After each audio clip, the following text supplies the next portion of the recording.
On vous a dit que la Réserve fédérale contrôle vos taux d'intérêt. C'est un mensonge. Votre prêt immobilier, votre prêt automobile et votre plan d'épargne, retraite 401k sont tous liés aux pays riches en pétrole du Moyen-Orient. L'économie américaine repose sur un accord méconnu du grand public. Rien de tout cela n'est secret. La plupart de ces informations sont accessibles au public. Presque rien de tout cela ne vous a jamais été présenté. Chapitre 1. Le pic hypothécaire de 2026.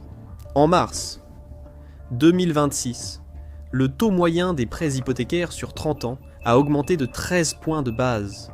C'est la plus forte hausse hebdomadaire depuis un an. Il a finalement atteint son niveau le plus haut depuis septembre 2025. 3 semaines plus tard, les taux ont encore augmenté de 34 points de base. Les demandes de prêts hypothécaires ont chuté de 10,5% cette semaine-là. Le refinancement s'est effondré, mais pas pour les raisons habituelles. La Réserve fédérale n'avait pas augmenté les taux et l'inflation n'avait pas soudainement explosé. Les tensions de guerre à l'étranger faisaient y monter les rendements du trésor, entraînant les taux hypothécaires. Alors, comment un conflit à l'autre bout du monde peut-il changer le coût d'achat d'une maison en Amérique ? En coulisses, quelques gouvernements étrangers possèdent d'importantes dettes américaines. S'ils ont soudain besoin de liquidités, ils peuvent vendre des bons du trésor. Quand un grand détenteur vend sur un marché volatile, les prix des bons du trésor chutent et les rendements montent. Les taux hypothécaires américains dépendent de ces rendements. Quand les rendements obligataires à long terme montent, les taux hypothécaires sur 30 ans montent aussi. Les banques déterminent le taux des prêts immobiliers selon cette obligation, puis ajoutent leur marge. Rien de tout cela n'est caché. C'est simplement rarement dit à voix haute. Les chiffres derrière tout ça sont plus importants que la plupart des gens ne le pensent. La Réserve fédérale de Kansas City a estimé qu'un seul mois de ventes étrangères de bons du trésor d'environ 141 milliards de dollars pourrait faire augmenter les rendements américains d'environ 57 points de base. D'autres estimations vont de 25 à 100 points de base. Une autre étude, publiée dans le Journal of International Economics, estime que l'impact d'une vente de 100 milliards de dollars serait d'environ 100 points de base en un mois. Appliquez cela à une maison neuve américaine au prix médian aujourd'hui. Une hausse de 50 points de base ajoute environ 130 dollars par mois à votre prêt hypothécaire. Chaque mois, pendant 30 ans, une hausse de 100 points de base double à peu près ce montant, soit plus de 260 dollars par mois. Sur la durée de ce prêt, cela représente des dizaines de milliers de dollars. Tout cela payé sur l'avenir d'une famille. Et la douleur ne s'arrête pas là. Le capital détenu dans le logement constitue la plus grosse réserve de richesse que la plupart des familles de la classe moyenne posséderont jamais. Et lorsque leur taux change, cela commence à la grignoter. La maison cesse de prendre de la valeur, tandis que le coût pour la conserver augmente. C'est un appauvrissement progressif. Des taux plus élevés stoppent aussi les constructions et rénovations, retardant les projets et supprimant des emplois de charpentiers, électriciens et entrepreneurs. Le ralentissement touche aussi d'autres secteurs. Les prêts auto coûtent plus cher et le refinancement des dettes étudiantes se complique. Même les lignes de crédit des petites entreprises se resserrent dans des villes sans lien avec les marchés obligataires mondiaux. Tout ça à cause d'un seul changement sur un marché éloigné. Une seule chose peut provoquer une onde de choc dans tout le système avant que la majorité ne remarque un changement. Chapitre 2. Le mont-de-piété invisible. La Fed utilise un système appelé la facilité de pension FIMA. FIMA signifie Autorités monétaires étrangères et internationales. Disons qu'une banque centrale étrangère possède des bons du trésor américain et a soudainement besoin de dollars. Elle apporte ses obligations à la Fed, les met en garantie et repart avec du liquide. C'est une opération à court terme. Elle récupère les obligations lorsque l'opération est débouclée. En somme, c'est un prêteur sur gage pour des pays entiers, mais ce système n'était pas censé durer. La Fed a mis en place une facilité de pension temporaire FIMA le 31 mars 2020 pendant la pandémie de Covid. Elle devait durer au moins 6 mois, et elle a été prolongée encore et encore. Le 28 juillet 2021, la Fed en a fait une facilité permanente. Il n'y a eu aucun débat ni vote, c'est juste devenu une réalité. Le prix a été fixé délibérément haut, à 25 points de base au-dessus du taux d'intérêt sur les réserves excédentaires. Ce taux est volontairement supérieur à ceux du marché privé en période calme. Ainsi, personne n'utilise le guichet de la Fed lorsque les marchés vont bien. Le marché privé aurait été moins cher et plus facile à utiliser. Une banque centrale ne l'utilise que lorsque vendre serait pire que de payer la majoration de la Fed. En d'autres termes, il n'est utilisé que lorsque toute autre option aggraverait la situation. Depuis des années, la Fed combat l'inflation et rend le crédit plus difficile d'accès et plus coûteux. Mais la Fed est aussi prête à fournir des dollars aux banques centrales étrangères. Une mesure met la pression sur l'emprunteur américain. L'autre assure un filet de sécurité aux détenteurs étrangers, en cas de besoin. Les critiques estiment que cela crée une spirale mortelle. Quand un marché sait qu'il y a toujours un filet de sécurité pour ses plus grands acteurs, la fixation des prix devient malhonnête. La découverte des prix est l'objectif d'un marché. C'est ainsi que chacun découvre la vraie valeur d'une chose. Les marchés réagissent aussi aux anticipations face aux crises, pas uniquement aux données, et c'est tout le problème. Les outils d'urgence sont censés être une solution de secours, le dernier recours. Ils n'existent que pour des moments rares de stress. Mais s'ils continuent d'être utilisés, rare ne veut plus rien dire, et cela devient une partie du système. La FEMA est devenue nécessaire car les acheteurs habituels de la dette américaine n'étaient plus aussi fiables. Les signes y étaient déjà présents. Chapitre 3. L'avertissement ignoré de tous. Le 17 septembre 2019, le taux repo, soit le taux payé par les banques pour emprunter de l'argent au jour le jour contre des obligations d'état sûr, a soudainement flambé. Il est passé d'environ 2,4% à plus de 5% en une seule journée. À un moment donné, il a même brièvement dépassé les 10%. Voici une question. Si deux personnes investissent la même somme, pourquoi l'une réussit-elle souvent mieux? Ce n'est pas une question de chance. Tout commence par deux mythes, auxquels des millions d'investisseurs croient encore. Démystifions-les avec le sponsor d'aujourd'hui, Mintos. Mythe numéro 1. Les actions sont le seul moyen de faire croître régulièrement votre épargne. Eh bien, les actions sont volatiles. Le S&P 500 américain connaît de fortes baisses chaque année. Et en 2025, il a chuté de près de 19% avant de se redresser. Cela peut être stressant et amener de nombreux investisseurs à faire des erreurs coûteuses, sous le coup de l'émotion. Mythe numéro 2. Les actifs à revenus fixes sont compliqués et ne sont pas destinés aux investisseurs ordinaires. En réalité, investir dans le revenu fixe est plus simple que vous ne le pensez. Le marché européen de l'investissement alternatif pour les particuliers a presque doublé en seulement 5 ans. C'est là que Mintos entre en jeu. Mintos est une plateforme facile à utiliser qui vous permet d'investir dans des prêts, des obligations et de l'immobilier en seulement quelques clics. L'objectif est simple. Gagnez un revenu régulier sans dépendre des hauts et des bas du marché boursier et répartissez les risques. Les prêts sur Mintos ont offert un rendement net annuel moyen de 8,8% depuis 2015, ce qui est supérieur à un compte d'épargne. Mintos a été fondé en 2014 et compte plus de 700 000 investisseurs à travers l'Europe, gérant plus de 800 millions d'euros d'actifs pour les investisseurs. Investissez dès 50 € avec une gestion automatisée ou gardez le contrôle total. Pour recevoir un bonus de bienvenue exclusif, scannez le code QR ou cliquez sur le lien dans la description. Voilà, c'est fait. 2 mythes sur l'investissement ont été démystifiés. Investissez dès aujourd'hui avec Mintos. Un marché qui bouge rarement de 20 points de base en une séance, c'est un signal d'alerte. Et rien d'important ne s'était produit. La cause était ennuyeuse. Les paiements d'impôts des entreprises ont retiré de la liquidité du système au même moment qu'un important règlement du Trésor en retirait encore plus. Environ 120 milliards de dollars ont disparu des réserves disponibles en une seule journée. Les institutions qui comblent ces écarts n'ont pas réagi assez vite, non à cause de difficultés, mais parce que les règles et incitations après 2008 les ont rendues plus prudentes. La Fed de New York a réagi en quelques heures. Elle a injecté 75 milliards de dollars et a répété l'opération chaque jour pour le reste de la semaine. C'est là que la Fed a tracé une limite. La liquidité a disparu comme prévu à cause des impôts, des règlements du Trésor et d'autres événements habituels, mais il n'y avait pas assez de réserves pour les absorber.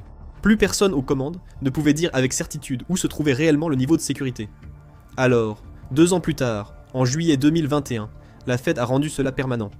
Elle a remplacé ces opérations de repos d'urgence par une facilité de repos permanente pour les banques américaines, garantissant d'intervenir et de prêter des liquidités quand les marchés privés s'y refuseraient. C'était le même jour où elle a créé la facilité FEMA, l'une nationale, l'autre mondiale, toutes deux créées pour la même raison, s'assurer que les tensions de liquidité ne puissent plus jamais faire exploser le système, comme en 2019. Et cela est devenu le modèle pour tout ce qui a suivi. Chapitre 4. Le pivot japonais.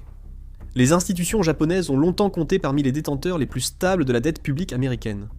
Assez fiables, les marchés les voyaient comme partie du décor. Ce qui attirait l'argent japonais à travers le Pacifique, c'était le carry trade. Les taux japonais, proches de zéro depuis des années, permettaient aux investisseurs d'emprunter des yens à faible coût, de les convertir en dollars et d'acheter des actifs américains plus rentables. La différence constituait leur profit. Des années durant, d'importants capitaux ont transité par cette opération. Ce n'était pas de la spéculation classique. Les flux étaient si réguliers qu'on ne remarquait plus leurs mouvements. Cela agissait comme un stabilisateur caché sous le marché des bons du trésor. Tout a changé en 2025 lorsque la Banque du Japon a mis fin à sa longue politique monétaire ultra accommodante. Elle a relevé son taux directeur par étapes. En décembre 2025, ce taux atteignait 0,75%, son niveau le plus élevé depuis 3 décennies. L'augmentation semblait faible, mais son effet ne l'était pas. Une opération de carry trade ne rapporte de l'argent que tant que l'argent emprunté est gratuit. Au moment où le yen a cessé d'être gratuit, l'écart qui justifiait cette opération a commencé à se réduire. Pire encore pour Washington, les rendements des obligations japonaises dépassaient 2% dans le pays. Les investisseurs japonais ont soudain eu une raison de rapatrier leur argent, pouvant obtenir un rendement sûr en yens. L'argent parti depuis une génération a commencé à revenir. Le Japon s'est retiré alors que la dette américaine atteignait des sommets. À ce moment, Washington devait vendre plus de dettes que jamais, alors qu'un de ses acheteurs fiables commençait à se retirer. Cela ne déclenche pas une crise immédiate, mais cela modifie l'équilibre sous-jacent du système. Lorsqu'un emprunteur a soudainement besoin de plus d'argent, et qu'un prêteur de longue date achète moins, la pression se reporte ailleurs. Le ralentissement étranger n'était pas tout le problème. Alors que ce coussin s'amenuisait à l'étranger, un autre point de tension se formait discrètement à l'intérieur même des États-Unis, suffisamment important pour compter à lui seul. Chapitre 5. Le mur d'échéance d'1 billion de dollars. Washington n'est pas le seul emprunteur en Amérique à vivre ou mourir selon la fenêtre de refinancement. Derrière les chiffres fédéraux se dissimule une autre montagne de dettes que beaucoup ignorent jusqu'à ce qu'elles les touchent. L'immobilier commercial. Des bureaux du centre-ville aux centres commerciaux près de l'autoroute. Ces projets ne sont presque jamais financés par des prêts auto-remboursables. Ces prêts doivent être remboursés entièrement à l'échéance. Près de 1000 milliards de dollars de prêts immobiliers devaient arriver à échéance rien qu'en 2025. Des centaines de milliards de plus étaient prévus juste après, en 2026. Cela signifie que plus de 1500 milliards de dollars de dettes doivent soudainement être refinancés dans un monde complètement différent. Un immeuble financé il y a des années à 3% doit maintenant être refinancé avec un prêt qui coûte beaucoup plus cher, alors que la valeur de l'immeuble lui-même peut avoir fortement diminué. Pour de nombreux biens immobiliers, les revenus ne suffisent plus pour que les chiffres soient viables. Les prêteurs utilisent alors la stratégie du prolonger et faire semblant, ce qui veut dire exactement cela. Les banques prolongent les prêts et repoussent les échéances d'1 à 2 ans, évitant d'enregistrer la perte et espérant une amélioration avant le retour du problème. Pris individuellement, chaque geste semble raisonnable, mais à l'échelle du système tout entier, ces retards commencent à s'accumuler les uns sur les autres. Une vague de refinancement d'une telle ampleur qui arrive aussi rapidement, c'est énorme. C'est une dette à l'échelle de l'économie d'un pays de taille moyenne qui a soudainement besoin de nouvelles conditions, tout d'un coup. Sauf que ce n'est pas une crise souveraine lointaine, c'est l'immobilier américain. Une grande partie de cette dette date d'une période où les taux étaient bas et la valeur immobilière bien supérieure à aujourd'hui. Certains secteurs ont été plus durement touchés.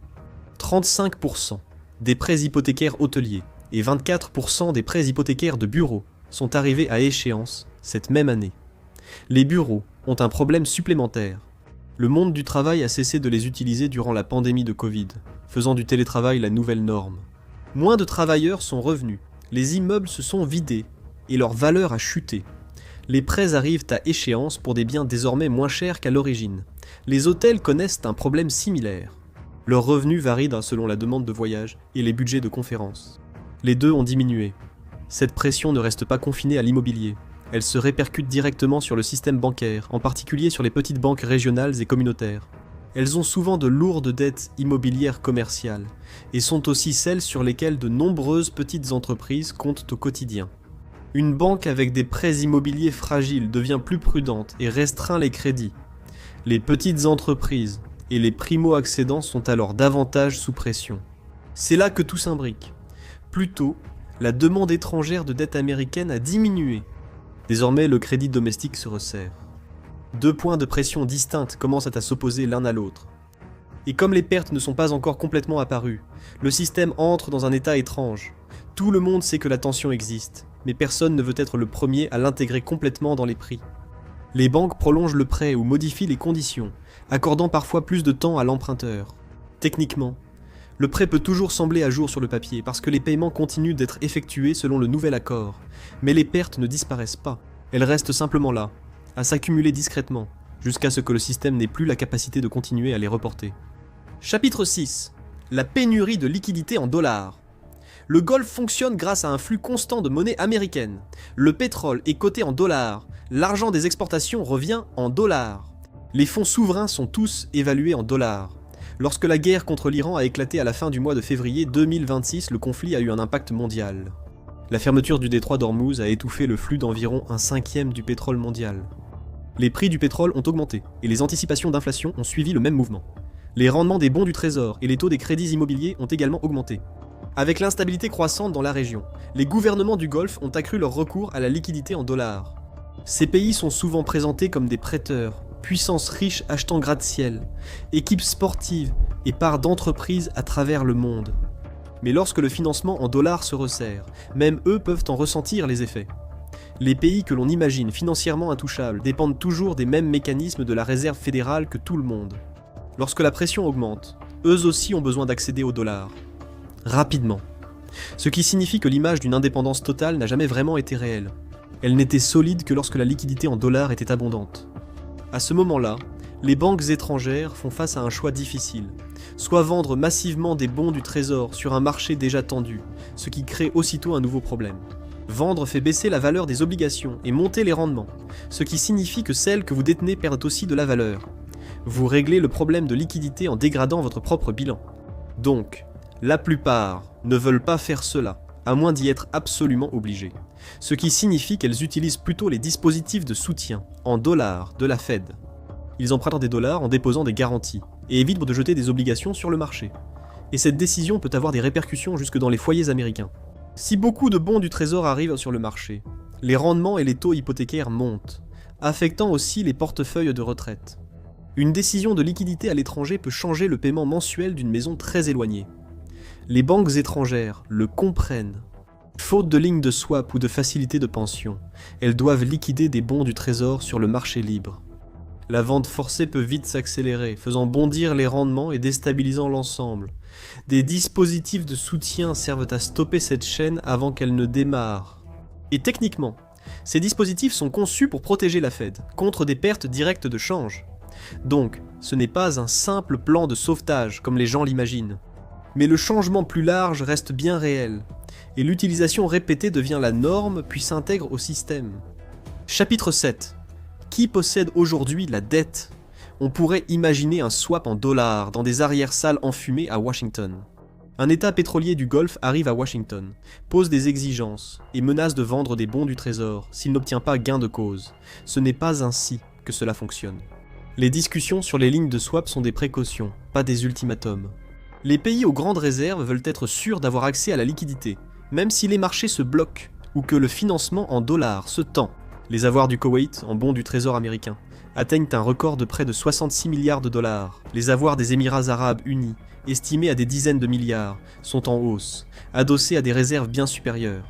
Il ne s'agissait donc pas de pays en faillite quémandant un sauvetage. Ces accords visent surtout à stabiliser le marché des bons du trésor, plus qu'à sauver le créancier, car le risque ne vient pas uniquement du fait qu'un grand détenteur perde de l'argent. Le danger, c'est qu'un grand détenteur devienne soudainement un vendeur forcé sur un marché déjà en difficulté.